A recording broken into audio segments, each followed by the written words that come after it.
Okay. I'll tell you what's going on today is I don't know exactly when I heard System of a Down. I can't really remember. It just seemed like somewhere along the way I started hearing them and I was like, what is that? Who is that?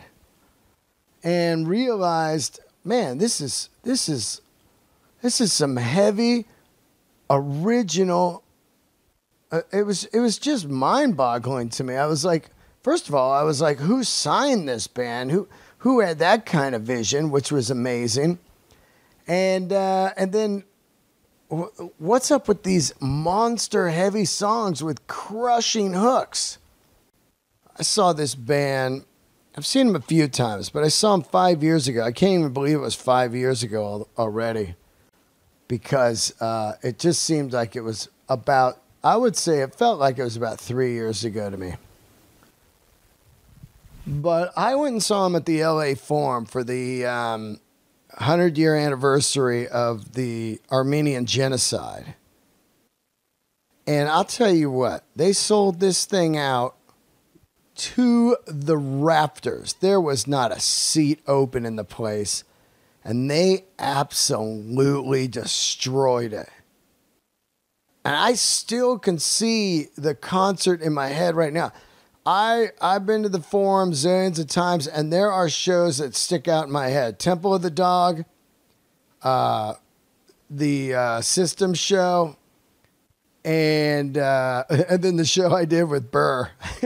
Those are just glued in my head, though. You know? Anyway, and you know how I love to have the drummers on. So what better guest to have than John Dolmayan himself, the drummer for System. And also he has a solo record out right now that came out in January that he did all on his own that is just smoking, called These Gray Men. And it's a covers record, and these covers are done fantastic. They do Street Spirit by Radiohead with M. Shadow singing from Avenged Sevenfold. The guy kills it on this. Tom Morello playing the solos on it. Serge doing David Bowie's Starman. This is a great, great record. It was really cool to talk to John because I had never met him ever. And I had loved the band for a long time. And to hear his stories is just fantastic. Like I said, I love Toxicity, and I didn't even know they wrote 44 songs for that record. You know how many songs that is for a record? I mean, most bands, they write like 15 songs, 12 make it to the record, and 3 go to the trash. These guys wrote 44 songs and put out a masterpiece that I think sold 9 million records. And it's always great to hear Rick Rubin stories, too. You know how I love Rick Rubin. Rick Rubin signed this band. He's produced all their records. Some more genius of Rick.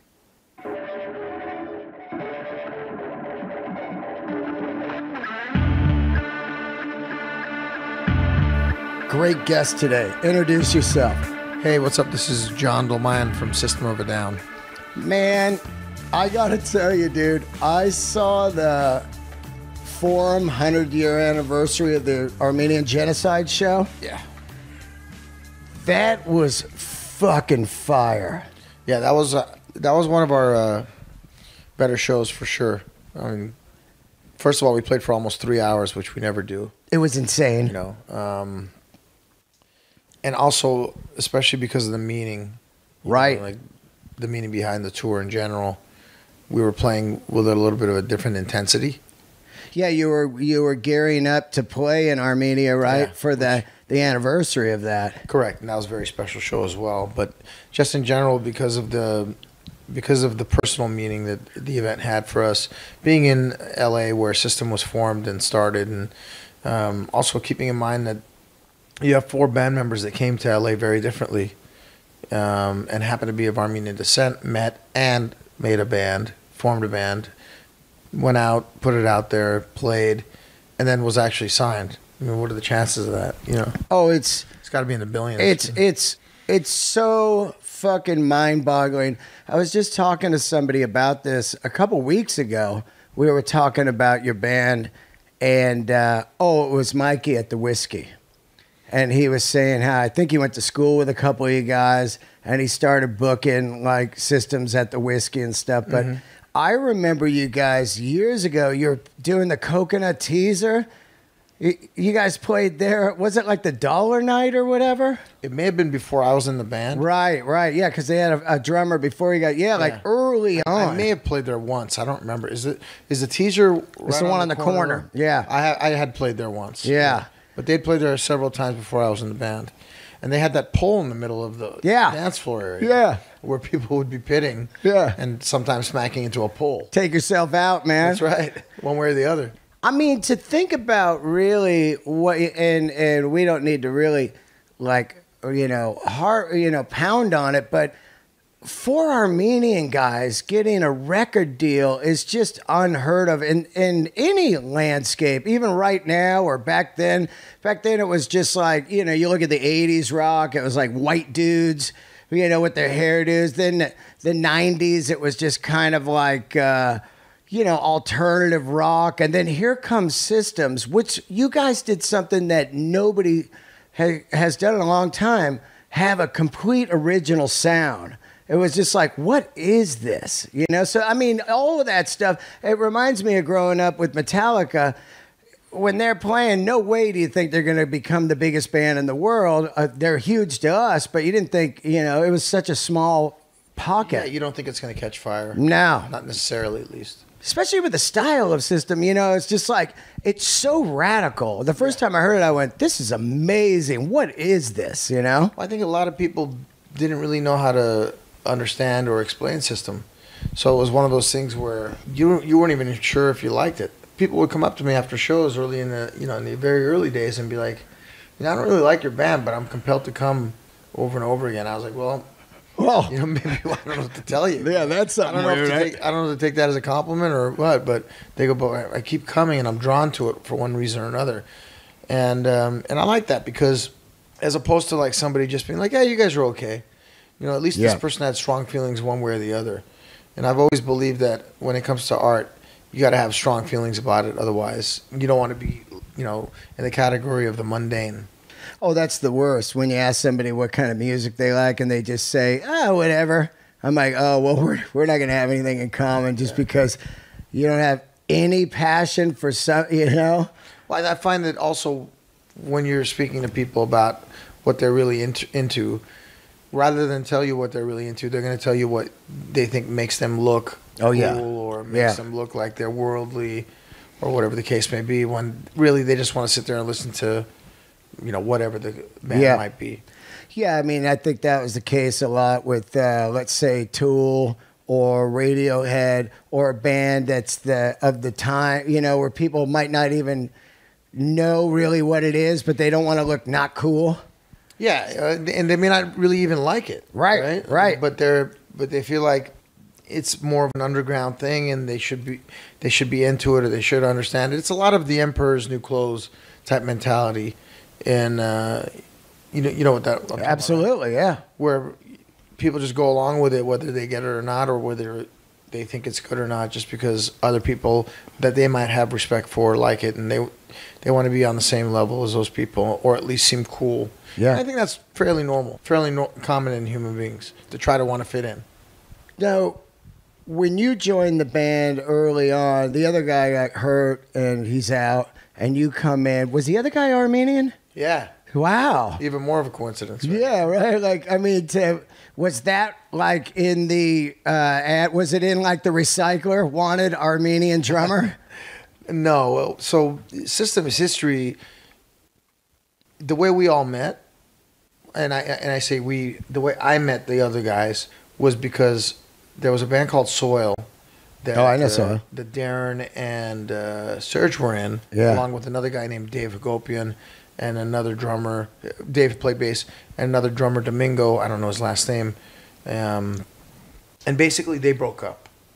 And at that time, Dave was replaced by Chavo, and then they were looking for a drummer because their drummer had moved to Hawaii to raise a family.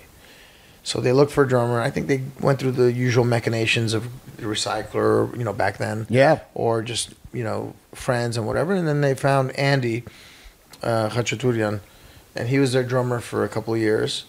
But they just never quite got along.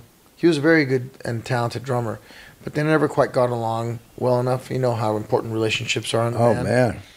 And at that time, my band, which was called Middle Earth, big Tolkien fan. Yeah. And then later we changed the name because Lord of the Rings stuff was coming out, and I was like, oh, we're going to get sued.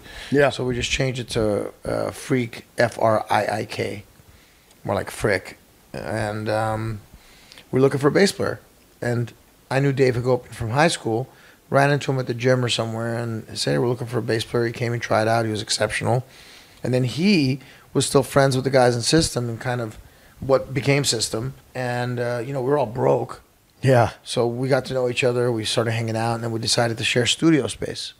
For about a year and a half, we shared studio space. And I think in that time, because we were just watching each other rehearse, hanging out, going to each other's shows and all that stuff, being supportive. I think that, slowly but surely, the guys in System were we think John would be a really good fit for our band, and I had some conversations individually with them, but at the time I was really uncomfortable leaving my band. And it's so weird back then, right? It's like your friend's girlfriend comes and says they want to be with you. Yeah. Like, how do you? In some ways, if that's the person you're meant to be with, you just got to go for it, right? Yeah. But in other ways, you just feel an enormous amount of guilt. Oh, yeah, you're leaving us.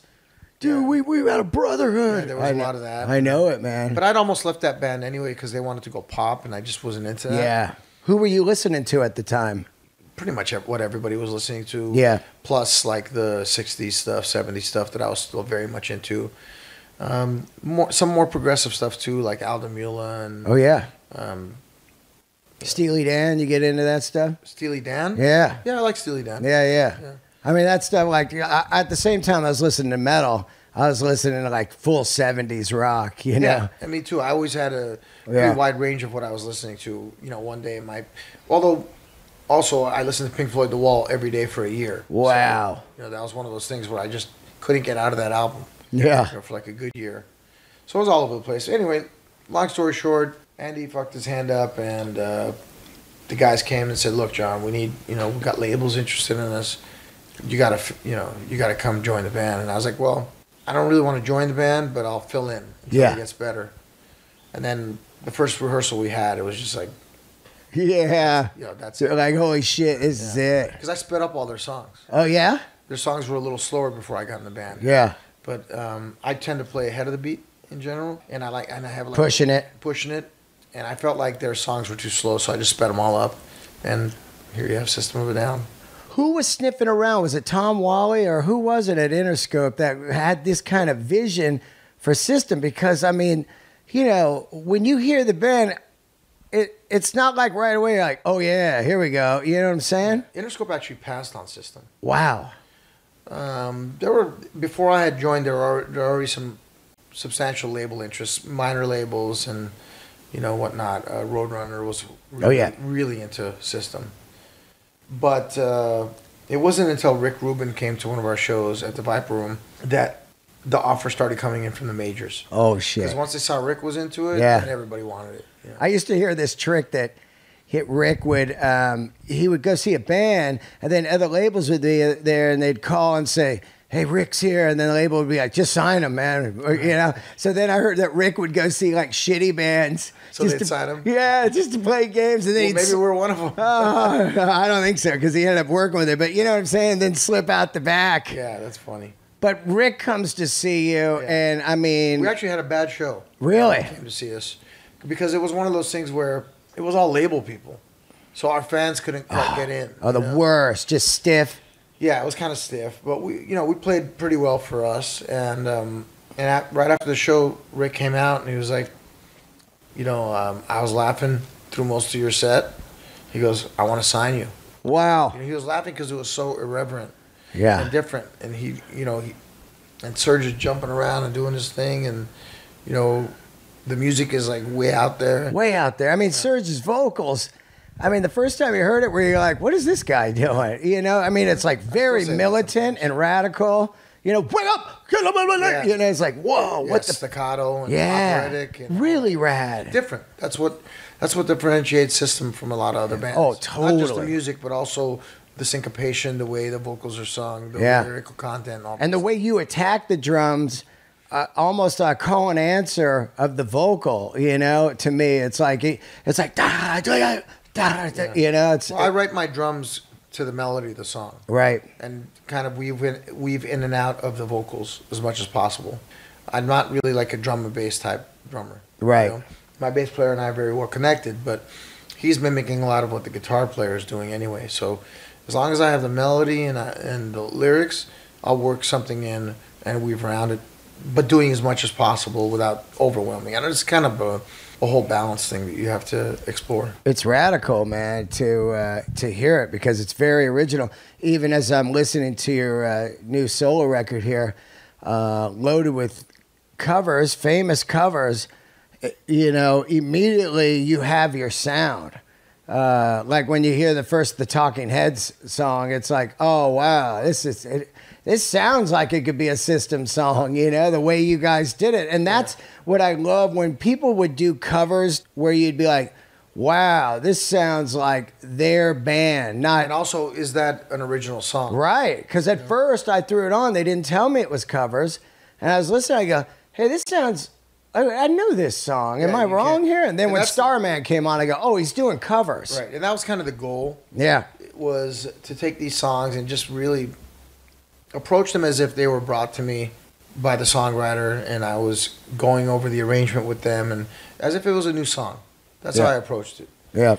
You know, no offense to people that do covers exactly like the bands that they're covering, but what's the point? Yeah.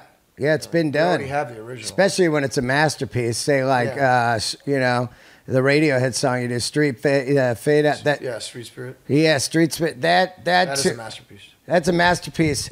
And I read somewhere that's your favorite Radiohead album. It's my favorite. OK Computer, yeah. OK Computer. I like favorite. I like the Bends the most. A lot of people like that. Yeah. You know, but maybe it's because when OK Computer came out, the time of my life, that I associate with it as well. But that's my favorite. But I love the Bends as well. Yeah, I saw the Bends tour at the Fillmore, and it was just mind-boggling because I didn't like the band with Creep. I was like, I think mostly because they just played it too much on the radio, and I was like, whatever with that band.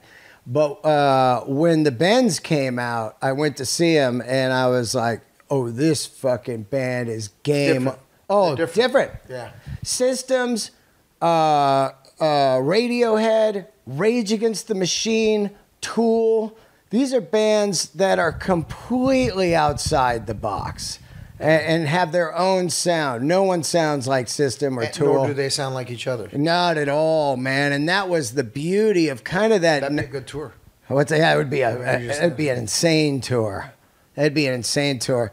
K-Rock really grabbed System, boy. They played the shit out of you guys. Not originally. Not originally. When we got signed and we released the album. Yeah. Ruben signs you. Right. And then we make the album, we release it. We sold 1,500 copies the first week, and I couldn't believe 1,500 people that I didn't know bought the album. Yeah. You know, so I was like ecstatic. Yeah. And then we toured for a good 8 months. And the record label actually did something very intelligent. They said, you know, we feel like if we go to the radio right now, you'll fail. Yeah. The radio, because there's not enough groundswell. Right. We want you guys to get out there and tour. We're going to put the money behind touring. And we want you to develop an audience because we feel like that's what's going to get you to the next level. That's old school, how it's supposed to be done. Nobody did that back when we got signed. No, so it was like video didn't happen, drop. Yeah. Yeah. Next album, drop. Yep. Right? But maybe it was because we were signed to Rick's label and it was with the major, but it seemed like the major, whoever was in the radio department, they just really got System. And they actually at some point took the album to Kevin Weatherly at K-Rock, who was basically like the guy that determines what gets played on the radio nationwide.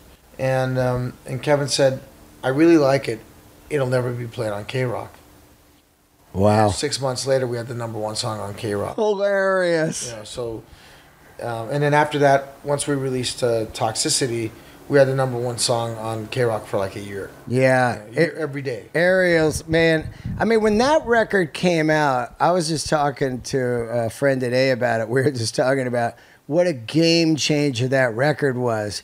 Chop Suey, Aerials, those were like on the radio nonstop and heavy as fuck. And on MTV as well. Yeah. We were getting 40 spins a week on MTV, which was like, it was us and Christina Aguilera. Yeah. Getting 40. You know what I mean? Like, yeah. It was the absolute biggest pop band of the time. And then System of a Down, which, you know, a lot of people say is the biggest underground band of all time. Oh, man. Rick Rubin actually coined that phrase. I love this. I love this band, man. Live is just nuts. Well, we're playing here in May. Oh, where? The LAFC, where the LAFC play. Oh, yeah. I saw Maiden there. Not the Honda. Is that soccer place, the new one? But it's in downtown. Right, I saw Maiden there the Honda Center, a few months ago. Yeah, it's new. Bank of California. That's it, yeah. Whoa, man, I'm going to We that. got 2 shows there. Oh. It's us, Faith No More, Korn, oh, yeah, that's right. Yeah, Helmet. Yeah. And Russian Circus. That's a lineup. Crazy bill. It'll be good. Yeah, Massive Faith No More fan, too. Oh, man. You know, and, of course, Korn. When you guys do the first record, first of all, let's talk a little bit about working with Rick Rubin, because he is one of my all-time favorites, and I always hear either yay, yay, yay, or nay, nay, nay on Rick, depending on which band I'm talking to. But there was a time where no matter what Rick worked on, I bought it. It could be Johnny Cash, it could be the Dixie Chicks, it could be System. Right. That's the trust I had in this man, and I know that he has a massive passion for music. When you first start working with him, were you like, hey, what's going on? This guy's not around, or was he around a lot hands-on? You know, I've only had him as a producer. Yeah. So I've got very limited experience, but he was always there. Especially, see, here's the thing. Rick's there for pre-production, right? He'll help you kind of wash out the little things that you don't need to do. He'll reestablish verses, choruses, that type of stuff, and help you expand on that melody especially. He was there for a good portion of that. And then he was there for the entirety of the drum tracking.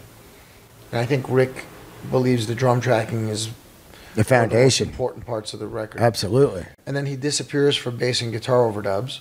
And then he comes back for vocals. So for us, we didn't know any different. Right? Yeah. There's other bands where the producer is like basically living at their house from the beginning of the process to the end. That just didn't really work for System anyway. Yeah. We didn't really need songwriting help. We had great songwriters in the band. We needed production help. We needed somebody that wasn't so inside the project to look at it from a different perspective and say, well, here, you're not seeing this because you're in there, right? Yeah. Try this and this and little things. And there were some songs where Rick heard it and he was like, perfect, let's record that, you know, as is. Yeah. So it just depended on the song. But we had a very good relationship with Rick, still do, even though we haven't made an album since 2005. He's one of the nicest people I've ever met. And I get that experience hasn't been the same for every band, but, you know, my wife was a bitch to a lot of people that she dated before me. Yeah. With me, she's different. Yeah. That's why we're married, and she didn't marry the other guys, right? So. Well, I think that a lot of people look at Rick as like some kind of magic man, and then if their record doesn't sell, they're like, fuck him, you know? It's funny because you gotta have the songs. You gotta have the songs, man. You gotta have the songs. Can't shoot the gun without ammunition. Yeah. That's the bottom line. That's why we're talking about your band right now, because you could just be easily a heavy band, but with no songs, and you guys had massive fucking hooks. Well, the hooks of these songs. You know how there's 2 bands that I adore. Yeah. Metallica is one. Yeah. And Slayer is the other. Yeah. And I feel like they had similar trajectories early in their careers.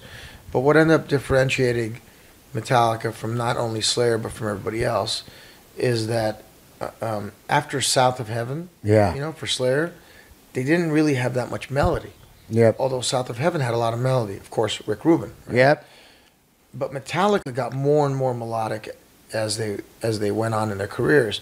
Even though they were very heavy, they incorporated string instrumentation, Yep. acoustic guitar, stuff that wasn't typical for a heavy metal band of their era. And here you go. That's why they're Metallica. Yeah, I mean, Sad But True is like one of the heaviest tunes ever. It's not super fast or anything, but it's just a punch in the face. But Nothing Else Matters is a masterpiece song also. Cause even Justice. well, that's my favorite Metallica record. Master Puppets and Justice are my two favorites. Yeah. But if you listen to that album, they're just, aside from the fact that there's no bass. Yeah, I don't mind that. Because I feel bummed for Newsted. I do too. It was already tough enough for him replacing, Cliff Burton. Yeah, Cliff Burton, and who was a phenomenal bass player. And it's already tough enough for him. And then, can you imagine, like, you worked on that album and all that, and it comes out and you can't hear your fucking bass? Yeah. That's a huge insult. It is. But at the same time, the record has this thing. It's like, whoa, this thing sounds like nothing else. Nothing else, man. It's like saw blades, man. The guitars. It's almost transistor-y sound. I love it. Yeah, it's a great album. Yeah. I can't help but feel bad, though, for Newsted. Yeah. Now, when you guys, after you do the first record, then you go in, you're going to do Toxicity. Did you write the songs on the road, or were you in the studio writing the tunes? And did you guys know, wow, this shit is next level? Well, our songwriting process isn't that collaborative. Yeah. Right? Like, everybody goes off, comes up with parts or songs or lyrics or whatever the case may be, and then we get together, and then the songs are presented to the band. And then we'll work on the material together at that point, and then some arrangement stuff changes, lyrics are added, parts are taken out, etc., etc. But we certainly weren't. We had no idea it would be, an 8 or 9 million album selling record. Yeah. We had no idea about that, but we always believed in what we were doing, and also we recorded 44 songs for that. Wow. record. Really? Yeah. 44 songs? Holy shit, where are those tunes? Did they make it on to the next couple records? Some of them became Steal This Album. Right. And then we still have some that we've never released. Wow. I may never, I don't know. But because we had so much to choose from, we were able to craft an album. Yeah. So, for example, like, there's songs that I wish would have been on there. Inner Vision, which was on Steal This Album, was one of my favorite songs, The Process. But I got outvoted on that. And for whatever reason, the rest of the guys didn't feel like it fit the vibe and flow of the album. Right. So we were actually able to create something that flowed from song one to the end. And that was... Yeah. A thread, man. Massive. It became a massive album for us. That's what a lot of great records have. They just have this thread all the way through. And I love the cover, too. The artwork. It's just so cool, dude. It's Hollywood. I know, and it just looks great. I have that sign at my house. You do? Not my house, sorry. It was on Tower Records. They put big sign. Yeah, I love those. So they were going to throw it away. So I said, you know what? Take it to Vegas, put it in my warehouse. Oh. So I have a warehouse in Vegas for my comic books and stuff. Yeah. I still have it on the wall. Now you were born in what, Beirut, and then moved to Canada, and then California. Like, I talk about it, like, one of my best friends, Garo Artunian, is Armenian, and I didn't know anything about Armenians ever until I moved to LA. I grew up in the Bay Area. I never Well, there's a reason why you didn't know about it. Yeah, well, Because they were part of communist Russia. right. So, and Turkey was an ally and has been an ally of the United States. And up until recently, Congress and the Senate basically denied the Armenian genocide because Turkey being an ally and in a prominent place in the Middle East, it was more important for us to keep them as good friends rather than pursue justice or pursue the reality of our past. Right. So, because of that, not too many people knew what Armenians were. They just assumed we were Russian. Yeah. And then, with the fall of the Soviet Union and Armenia gaining independence, slowly but surely, people started to know, like, it's the oldest Christian race, an ancient culture, like the oldest shoes in the world were of Armenian origin. Oldest shoes, huh? Oldest shoes ever discovered. Wow. An ancient culture, also one that's gone through a lot of turmoil, being where it is, part of the Roman Empire at one point, a rich history. Yeah. And, when we came out, people didn't know what the hell we were. Right. And it was about educating This is before like Kim Kardashian and all that came. Yeah, out. yeah. You know, where we're playing, you know, Alabama, and people are like, "What's an Armenian?" Yeah. You have to Were you explain to getting them. some pushback, racism and stuff? No. No. You know, our first tour was with Slayer. Oh, wow. And Great. after that, Yeah. you know, after you play in front of a Slayer crowd, everything else is easy. Yeah, yeah. And they were very accepting of us and very supportive, and people were super nice to us. And you know, like complimentary in that they would actually listen. You know, because Slayer audiences can be brutal. Oh my God, You yeah. know, so I seen it. I grew up with Slayer shows, man. and Tom Araya came up to us and said, "I mean, you guys have had probably the best reaction of any band. Wow. That's unknown. That's ever opened for us." And they would watch us every night. They were so good to us and supportive and nice people. And I miss them dearly, and I miss Jeff, who passed away. Yeah. You know, he's such a good guy. So brutal. Would share music with us and come hang out with us. You know, here's this little band traveling around in an RV. Whoa. And, you know, I mean, I wore out my South of Heaven record. That was my favorite one. So great. You know, so... And we got to know Lombardo as well at the time. He used to come to our shows. He's a sweet guy. And Boss Staff, of course, was a very nice guy and great drummer. But our first tour in the U.S. was with them, and then they took us to Europe as well, and it was us, Slayer, and Sepultura. Wow. And what a great trio that was. Oh, my God. Great experience for us. Yeah. When you first start playing drums, I read somewhere that Keith Moon was your guy, and, of course, John Bonham. But when I listened to it, your playing does have a Keith Moon kind of thing to it, where there's not like just a 4 on the floor kind of thing. You got to throw Neil Peart in there too. Neil Peart, yeah. Oh my God, long live that king. Wow. But early on, when you get your first kit, are you just playing like Rush songs and Who songs and stuff? How are you getting it going? I actually didn't know of those bands at that point. Yeah. Because I was 15. Yeah. And I listened to K-Rock a lot, so I would just put on K-Rock and play along to whatever came on. And then slowly but surely I would start discovering music. And also I had my dad's catalog of jazz records. So I played a lot to early Chicago. Oh, wow. Stan Getz, Dave Brubeck. Yeah. Maynard Ferguson was a big influence, a Carnival album. Yeah. And it was like I couldn't play it, right? Like it was too complicated, and it was just working 3-4 hours a day trying to figure out what they were doing piece by piece. There was no YouTube or anything. No. You know, I just had to listen to it over and over again, and just like, but my body wasn't cooperating because the muscle memory wasn't there yet. Yeah. And it was just, but you made so many strides, right? In the beginning, it's easy to get better. And when you've been playing for 30 years, it's harder to get better. Right. You hit a ceiling. Yeah, and you have to put in so much effort to get like, you know, fractionally better that you just can't do that and then have the family and do other things. Yeah. So like other things take the focus. I noticed that, I know you like Stuart Copeland, and I noticed that some of your snare tones on the records over the years were kind of Police-ish to me. You know, kind of that Ghost in the Machine kind of era sound and kit. When you were in the studio, were you trying to get some kind of tones that you were into, like say Stuart Copeland or Neil or anybody? No, I think I was just trying to really have my own sound. Yeah. You know, something that was unique to me. But I've always believed that that's just about the way you play.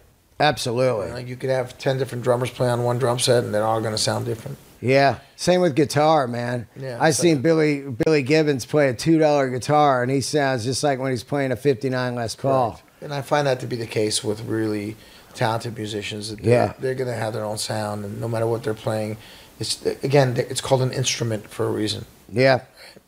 You're the conduit. Yep. And that instrument is just a way for you to express what's inside you. What was your first kit? Like CB700 or something? Maybe it was a CB700. It could have been I think my dad got me a Rogers kit that is. Oh, Rogers. Played. Yeah. Those are classics. It was a classic. It was a 60s kit. I played that for a little while. Then I got this beautiful Ludwig set from Guitar Center. Played that up until System. That was the drum set that I had when System got signed. Wow. Were you a Ludwig guy? I mean, a lot of guys back then were playing Tama. You know, like say Dave and Lars. Mm-hmm. But were you a Ludwig guy just because of like old school, Like everybody, like, you know, Alex Van Halen, old school dudes were Ludwig. Except for me, it was, you know, Keith Moon played Premier. Oh, yeah. And then Bottom played Ludwig. Yeah. But Pert played like DW. And then before that, what did he play before that? I can't remember. Maybe it was Pearl or something. So I liked all the different drums. I got the Ludwig because it sounded great. Right. But then when we got signed, I bought a DW. And I recorded the first record with a DW with a Premier snare. Wow. That whole drum set got stolen while we were on the road with Fear Factory. Oh, man, out of the motorhome or whatever? I have nothing from the first record, man. Wow. Yeah. The only thing that survived the first record was a cymbal that I had cracked that I gave to somebody at the label. She still has it, so that's kind of cool that she still has it. But we have no historical documentation as far as musical instruments from the first album. Darren's guitars, all that? All stolen. Bro. Whoa, was everything it he played just a trailer gone? In Philly, you know, obviously inside job. Yeah. You get to the hotel, it's a band truck full of stuff, and they probably sold it for peanuts, you know, but it's gone. Fuck. Long gone. That's nuts. You guys, over the years, have had kind of some ups and downs. What is it all really geared around? Is it Serge not wanting to do it anymore? It's just ego, man. What's that? It's ego. You can't put shit in the past. Right. You can't get past it. Yeah. To work together and go forward. You know, my philosophy has always been like a kind of a football team philosophy. If I'm the best offensive line and you're the best quarterback and the other guy's the best receiver, and you work together, you're gonna win. Yeah. You know, but if the wide receiver wants to be the quarterback and the quarterback wants to be the offensive line, you're not all doing what you're best at, then you have a very good chance of failing. Yeah, oh yeah. You know, or at least not being as good as you can be. Yeah, that chemistry, too, is so hard to get between four guys that when you get it, it's like you're not going to get it with some other guys. It's so hard to even get that. If you remember the Bohemian Rhapsody movie that came out about a year ago. Yeah. There's a scene where, you know, he's making his own album, his solo album without the band. Yeah. He's like, you know, and then he meets with the band. And he's like, they did exactly what I wanted. They're exceptional musicians, but there was nobody saying that part sucks. Yeah. Push that, do this, you know. All yes men. There's no collaboration. And I think that that's easier for some people than it is for others. I personally prefer having a 7-hour argument over a part because that's how passionate I am about it and that's how passionate you are about it until we figure out a compromise. But if you're just working with people that are just going to do whatever you want because you're giving them a check, yeah, then you're really, the only thing you're compromising is your music at the end of the day. Man. So as much as I think all the side projects are cool and fun, they'll never compete with System. No. They don't have the same relationship. Yep. And man, the fans just love this band. I mean, They've been very loyal to us, even though we haven't produced for them since 2005. So if you think about it, that's 15 years. Any talk of doing a record? I find it very unlikely. I'm not even sure I want to do it anymore. Really? It's just so much drama and bullshit. Yeah. Like, in a lot of ways, I'm just over it, you know, because I fought really hard to get us to make an album over the course of the last 15 years. More than anybody else, I was like calling people, let's get together, let's put the egos aside, let's have meetings, whatever it takes, let's get in the studio. Let's just get in the studio and see what happens. Yeah. Just couldn't get it done. I failed. Wow. That can be so frustrating, especially in a fan's point of view. They're like, wait a minute, you guys can't just get together, but sometimes you just can't do it. You know, relationships break up all the time. You know? Yeah. That's with one person. Tried having it with 4. Wow. Is it really between Darren and Serge, or what's going on with that? Or It's not just Darren and Serge. Right. It takes 4 people to make this band, and it takes 4 people to unmake it. Yeah. You know, but I think that we're all to blame. I could just blame Darren and Serge. Yeah. You know, because quite frankly, they're the primary songwriters. Yep. So it's easy to blame them. But it's not just their fault. A lot of it is their fault, but it's not just their fault. So you guys are going to tour. What is that vibe like? Are you guys actually like friends when you're out, or is it I'll be over here on my bus, or what's that about? Everybody pretty much does their own thing. Yeah. But that's been the way it's been since day one. Right. So it's not like that changed. But I don't know. For me, it's very odd where we can like put our differences aside to go on tour, and we're, having a great time on stage. We have a blast on tour, and then it's like, okay, well, you can put it aside for that, but you can't put it aside for me. Listen, I'm as confused as other people are, man. Yeah. I'm more frustrated than everybody else. Oh, I can imagine. Because at the end of the day, this is it. This is what my life's work is. Yeah. And as much as I enjoyed making the covers album, and I'm glad people are digging it, it's getting a pretty good response, and it was a lot of fun to make, but I don't want to have time to make a covers album. Yeah. I want to be so immersed in System of a Down and the creative process of System of a Down that there just isn't even time for me to do that. Yeah. It's it is a bummer because when I saw you guys a few years ago, what is that now? It's like 4 years ago when this 2015. Fuck, 2015 was that show at the Forum? Yeah. Fuck. That's 1915 was the Armenian genocide, so that's the 100-year. Yeah. I mean, when I saw that, I was just kind of like, oh, this band needs to keep rolling, especially in this political climate right now, man. Mm-hmm. I mean, bands like Rage, they're going out, and well, Tool finally made it out. Tool finally, and that was like some kind of weird, I don't know, lawsuits over artwork and all that. I don't know what all that stuff. They got their own. A lot of the times, the lead singer. Yeah. I don't know what their personal situation is, but for us, it isn't just the lead singer. We just have certain things that people just can't get over to make it work. And also, at the end of the day, certain people are better at things than others. And it goes back to the football mentality. Yeah. Let the quarterback be the quarterback, man. We all win. We all get the ring. Yeah. Yeah. Who gives a shit? I know. I hear you, man. You're living out in Vegas now, huh? Yeah. How you liking that? A lot of rock guys moved out there. Yeah, it's nice, bro. It's a lot more affordable than LA. We were talking about house prices a few minutes ago. Yeah, Corey Taylor's out there. Yeah, he's out there. And the vibe's good out there, bro. There's nice people. Yeah. It's a little bit slower paced. And again, it's more affordable. Yeah. And quite frankly, California has such stupid policies. Yeah. It makes it impossible to live here almost, It's certainly very difficult to try to run a business here. Yeah. I feel bad for people that have small businesses in California. Well, that's definitely crazy, right? And then, all the taxes and stuff too, like the gas, I tour like you tour. Every weekend I'm somewhere and I'm like, wait, gas is $1.98 here. Why am I paying $4.50? It's all our taxes that we put on the gas. Yeah. Because it doesn't cost, it costs less to ship it to, it costs more to ship it to the Midwest, right? Yeah. Where the refineries are here. Totally.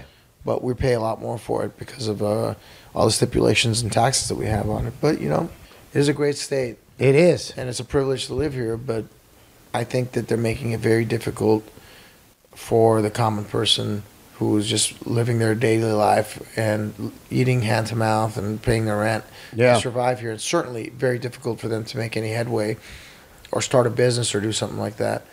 And on top of that, you have a homeless problem. It's beyond. It's beyond a problem. It's completely out of hand. Yeah. And you have, I have a lot of opinions on California, which I don't like.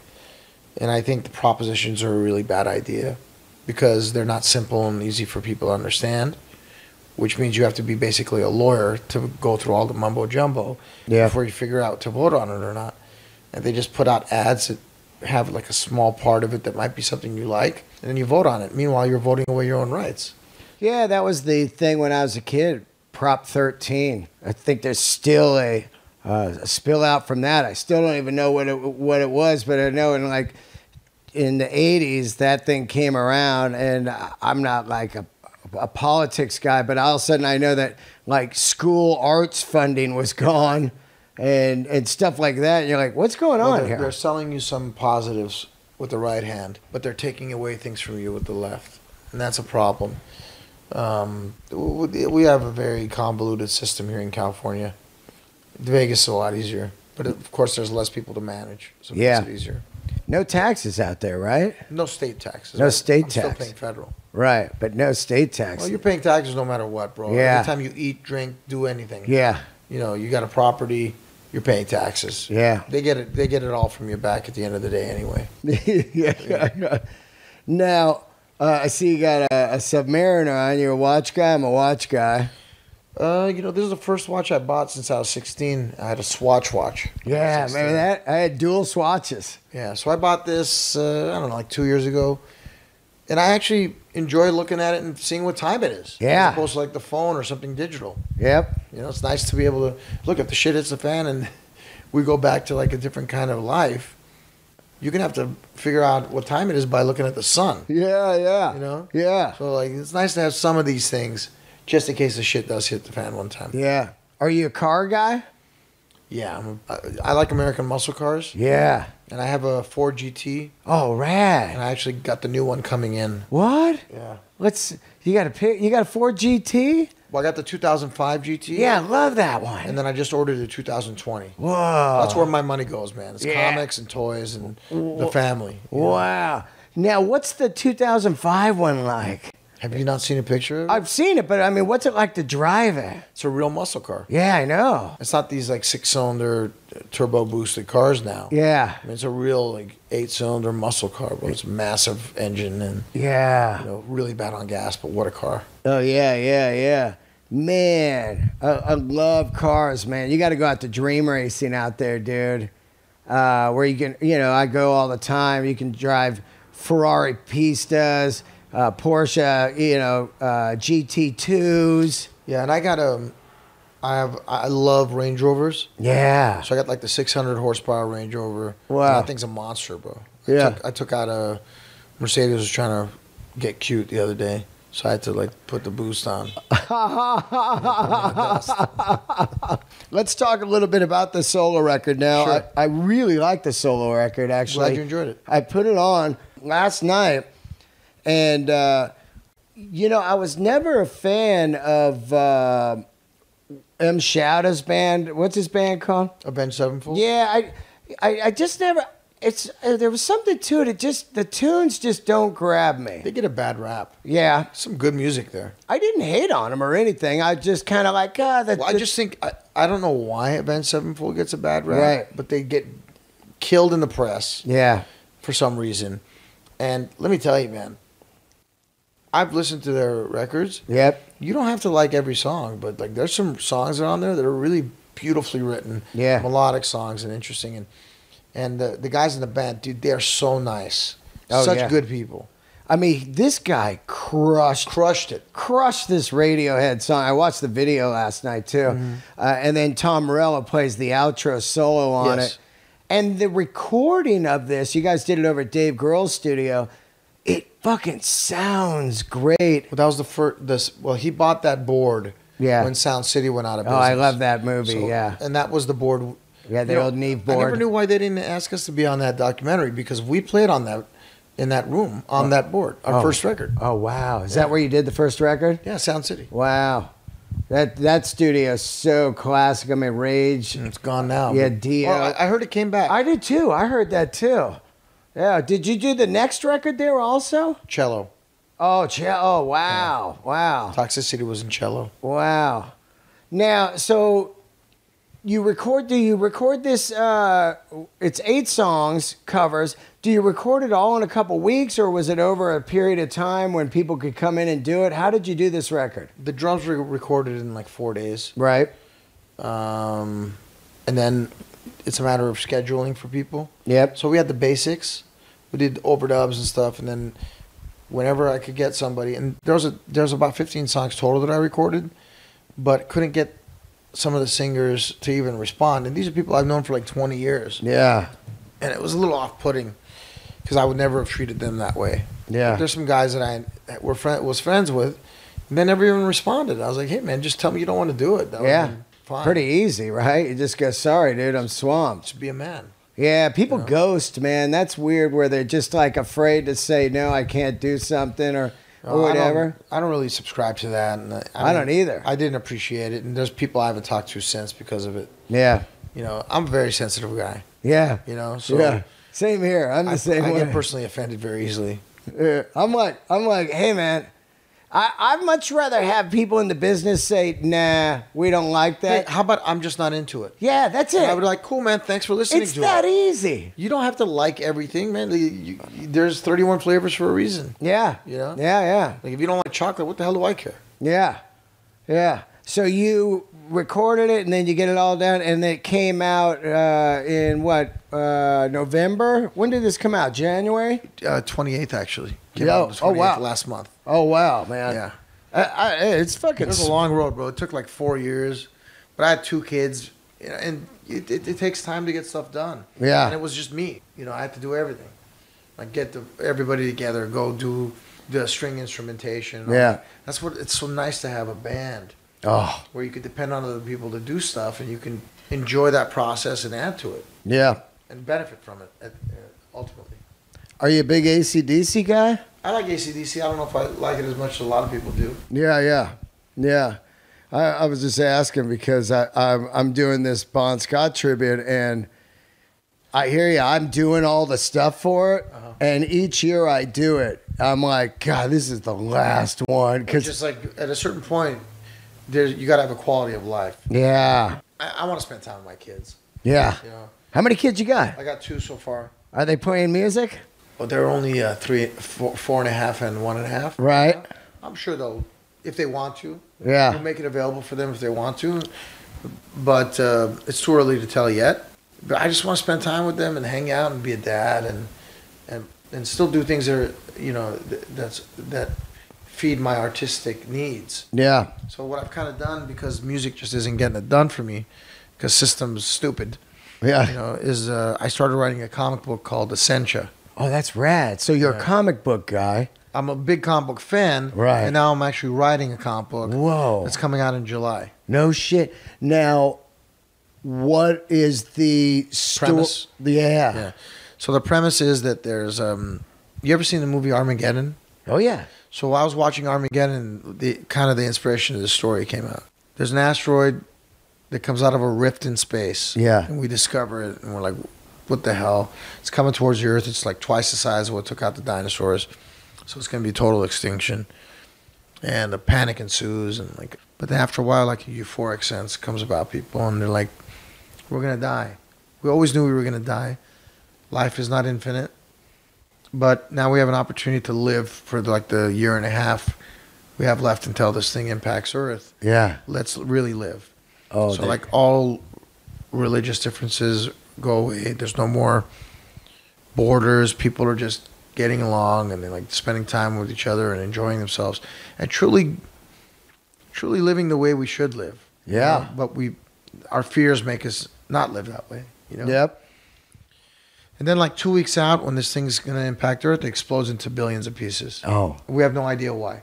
Keep in mind, we don't know why it's coming at us in the first place. So then what ends up landing on Earth is a basketball-sized sphere of an almost metallic metal, liquid metal, you know. We sent scientists and everything to investigate this thing. While investigation is taking place, there's a helicopter bringing in supplies, and the cable snaps, and like a pendulum swings one way or the other, and the helicopter crashes. So then there's an explosion. That explosion throws this guy that's working on the ground like 25 yards. He's getting up, he's lacerated, his arm's broken. He's trying to steady himself, and he puts his hand up, touches the orb, and instantly turns into an infant. So there's a pile of clothes there, and there's this 2-month-old baby that was just seconds before this man. This Right. 40-year-old man. Wow. So other people are like, what's going on? And the baby looks up and speaks, because it's still the same person. Yeah. So what we discover is, for whatever reason, there's properties in this orb that make you younger. Oh man, the fountain of youth. So the closer in proximity you are to it, the faster you decrease in age. Wow. And if you touch it for too long, you can actually turn to sperm and egg and cease to exist. Yeah, oh shit. So this guy touched it just long enough. Yeah. But his memory and everything is still there. So it's still him. So now the story is set 150 years in the future. It's called Essentia because the city is called Essentia. And it's like the most expensive real estate ever. And really the crux of the story is, what would you do if you had the opportunity to be immortal? Oh, yeah. Who would you betray? Who would you abandon? And what would you do to stay there? That's what it's wild, about. right? Yeah. Like- There's a lot more to it, but that's Right. like the crux. You know, That's a wild theory, too. What would you do if you were immortal? what would you do to be immortal? Right, yeah. But Like, I have also, kids, once right? you're immortal, though, and Yeah. you know you're going to live forever, that's kind of bizarre, too. But you also have to maintain like your residency there. Yeah, So you have to, unless you buy your way in. So like an apartment like this that we're in right now yeah. would be like $2 billion. Yeah, oh, shit. You know what I mean? Yeah. So who can afford to be there? But let's say you're a scientist who's been given residency there. If you don't perform, they kick you out. They bring in somebody else. Yeah. Then you will eventually die, right? So imagine like if you're a scientist, you're looking for anybody else's work to plagiarize or steal and make it your own so you could maintain your residency. That's wild. So like it really just attacks human nature and So are you having somebody draw it and you're writing it? yeah, I'm writing it. I've got artists that are here. I'll show you a couple of the covers. That's rad. How many comic books you own? Millions. Millions? Yeah. Whoa. Just a fucking warehouse of comic books? Now, Several. do you have a store?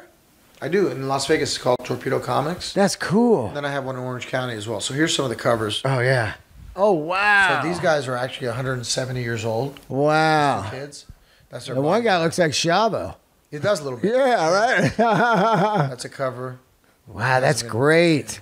It's different vibes. It comes out in July. It'll Wow. be available pretty much everywhere, any comic book store.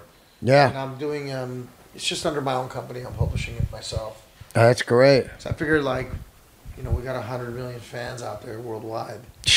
What do I need a publishing company for? I'll just do it myself. What do you guys sold? 40 million records? It's in that range. Jesus. 40 million, dude. I know, man. I'm telling you, bro. I couldn't get 40 people to come to my shows back in the day. Oh, isn't that crazy? Yeah. So there were a lot of shows where it was my girlfriend and the bartender. Yeah. That's what we played to. Yeah.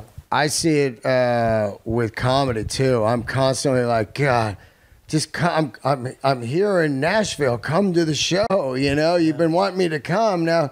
Oh, babysitter. Oh, job. Got to get up It's early. another thing where it's such a sad thing that here we have this great down. Yeah. We just can't get out of our own ways to make it work. Oh man, it sucks so bad, dude.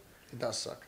Are you a comedy fan? Shavo is. He comes to the store all the time. Yeah, he's a bigger comedy fan than I am. Yeah. I like watching comedy at home. Yeah. Oh yeah. Yeah. Yeah. I feel more comfortable there, and Yeah. if it's not good, I just turn it off. Yeah.